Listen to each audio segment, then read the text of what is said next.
What's going on, family? Spencer-Mack here. I want to make a video on the topic of training and my current approach to fitness training exercise. Most recently, I have become aware of the training platform known as Conjugate training, supposedly created by Louis Simmons, the founder of Westside Barbell. And I really appreciate the principles that they use in that system. It really helps me to get my program protocol organized so that I know what I'm doing, so I spend my time most efficiently, so I'm not overtaxing myself, but so that I'm also training in a balanced manner. I want to maintain my flexibility, my explosive and dynamic capabilities, but also build more strength and more power.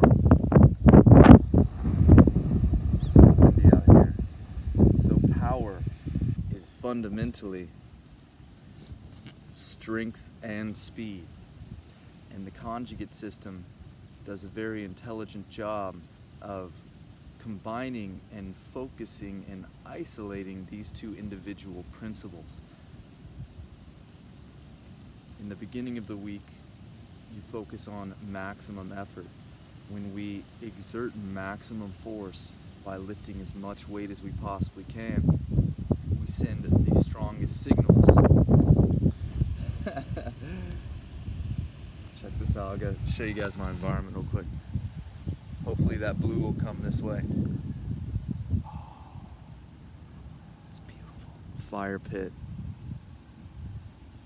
mountains. Sun should be out soon. So the strength training, maximum effort, and explosive training. It focuses on strength and speed, and it puts them at two different days of the week. It separates the most intense workouts by 72 hours. So you rest 3 days in between workouts, and it splits the body into upper body and lower body. So right now my program looks like this. Monday, in the morning, I go to the gym and it's a max effort day for the lower body. Tuesday is a break. Wednesday is a maximum effort day for the upper body. Thursday is a break. Friday, it's been 72 hours since I've trained my lower body intensely. Friday is dynamic explosive training for the lower body. Saturday is dynamic explosive training for the upper body. Sunday is a break, and Monday we go back to it. So maximum effort days, lower body, I'm working on squats primarily. You could also be doing deadlifts, any exercise that's compound lower body exercise to strengthen the legs. Now, you warm up, say you start with a lighter weight, you can do 15 times, then a little more weight, warming your body up gradually, and then shooting for a maximum that you can hit once, 3 to 1 times. When we go into training, we're fully rested, we've taken breaks, we haven't trained our legs in 72 hours, we're rested, and then we put on as much weight as we possibly can on the bar and exert ourselves fully. We're going to get the strongest stimulus out of that because we've saved all that energy, the muscle is fresh, so we can put the greatest amount of weight onto our body.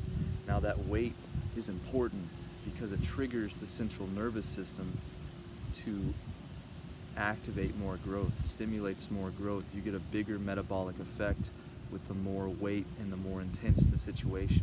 So these resting periods before intense training I find really intelligent and I really appreciate.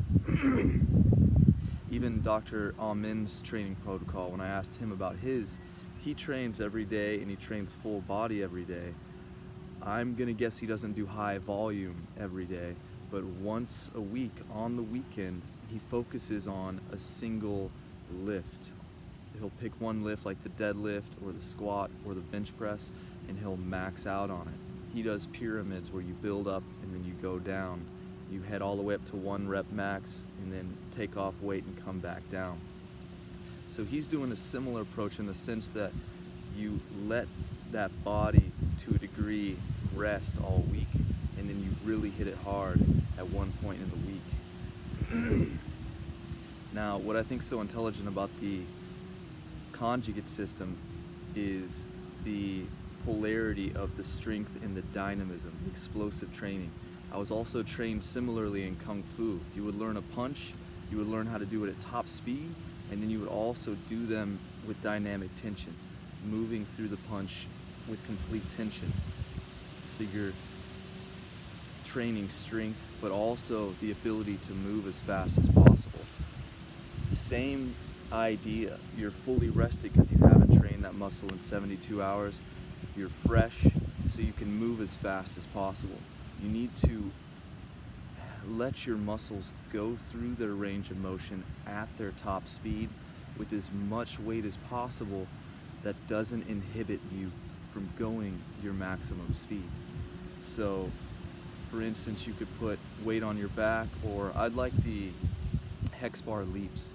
If I put about 130 pounds on there, it doesn't really inhibit my jump, and I can do repeated leaps while holding onto the hex bar. You could have a bar on your back with some weight and do leaps. You could do box jumps as high as possible. So that's the name of the game on the explosive day. It's about anywhere from 40 to 60% of your maximum weight, but done at top speed. Now, I've seen it done a couple different ways. Some of them, you were just doing 3 reps, taking a break for 30 seconds. 3 reps, break for 30 seconds. 3 reps, break for 30 seconds, up to 10 reps. I've also seen people just going to their maximum, as many reps as possible at top speed, taking a break, as many reps as possible. And once you start feeling the bar slowing down is when you stop. You want to do as many reps as possible at top speed. You're not trying to fatigue the muscle by reaching failure. You're trying to do as many reps as possible at top speed. So on a max upper body day, that could be a bench or a military press. Same thing, you build up to the maximum amount of exertion, the max weight that you can handle. It's a nice gust. And on dynamic upper body day on Saturday, it's a much lighter weight. Break. Break. It's my brother Britton. Dude's a legend. So repeated dynamic effort at top speed and rotating between upper and lower body. I really appreciate it. It helps me to isolate certain variables. It ensures that I actually max out and I'm really hitting some heavy weight at least once a week. And I love speed training. I know that when you train top speed, you trigger more type 2 muscle fibers, which are actually bigger muscle fibers, so you gain more muscle mass, so to speak, but you also gain more explosive potential. They have a higher ability to run on phosphocreatine system, as well as the glucose system. Type 2 muscle fibers are more endurance. Like if you train long endurance bouts, you'll grow more type 2 fibers, which are better at fatty acid oxidation. I want it all, of course. So that being said, I try to integrate at least one endurance exercise during the week, and strength endurance as well. Like I've been just picking up a bar and walking. My attempt is to be able to walk around the whole yard here while holding onto a bar. So that's the gist of where I'm at now, maxing out in top speed. And Louis recommends placing anywhere from 2 to 10 smaller exercises, smaller training sessions throughout the week. When you do short training sessions, especially 6 to 12 hours after a heavy one, you help flush out the lactic acid and you accelerate your recovery. So I want to maintain my martial arts. I want to cultivate more like capoeira, acrobatics, flips, handstands, things like that. So I intermittently am training those and things like yoga in between. and that helps to just keep the blood flowing and help to accelerate my recovery. They also recommend that after 3 months or so of this protocol, you'll probably, anytime you start to see your gains diminish, because technically you should be able to go in and squat a little more every time. Anytime you see that you are no longer setting a new PR, take a deload week, which is where you drop the weight, you're still training, it's just lighter and you're allowing yourself to recover. So from what I've heard, the frequency is about 1 week out of the month is a deload week. The main exercise that you're doing for your maximum output can change from week to week, or you can maintain it for a period of weeks, say 2 to 3, but rotating even the maximum output exercise that you do on Mondays and Wednesdays. Also, so that's not all of it, but that's the focus of the training. So also on maximum output days, following those heavy lifts, you do what they call accessory training. So if you're training lower body Monday, you maxed out with a heavy squat, then you go and you pick multiple exercises that build up your weak line. Like whatever point in the chain is your weakness that's stopping you from being able to hit those lifts better, you isolate different exercises, and that's when you do more isolated, focused exercises to failure. 3 to 5 sets around 5 to 10 reps. Things like leg extensions, other forms of squats, hamstring curls, lunges, things that are considered accessory or supportive to the muscles that you're training for the lower body. Same thing on the upper body. You max out first. You want to put all of your energy into your max so you can really find your peak. And following that with accessory work, it could be curls, it could be presses, it could be pulls, pull-ups, dips, all of it. And then the same thing on the dynamic day. You pick an exercise for explosive practice and then follow that with accessory work.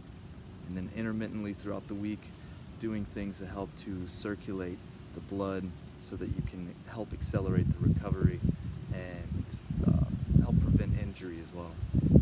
Really loving this approach, just extremely well balanced. And like I said, I still maintain my top speed, but I'm also really hitting max weights, which there's such a pleasurable feeling there when you are finding your edge, and then what that triggers in your body when you subject yourself to the maximum weight you can hold.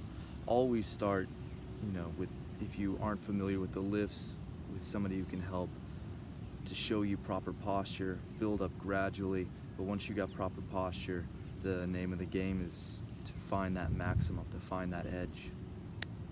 Awesome, guys. So that's the overview. I'd love to hear what questions or ideas came up from this.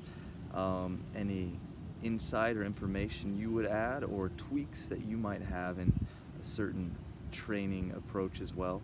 Any holes you might see in my game, and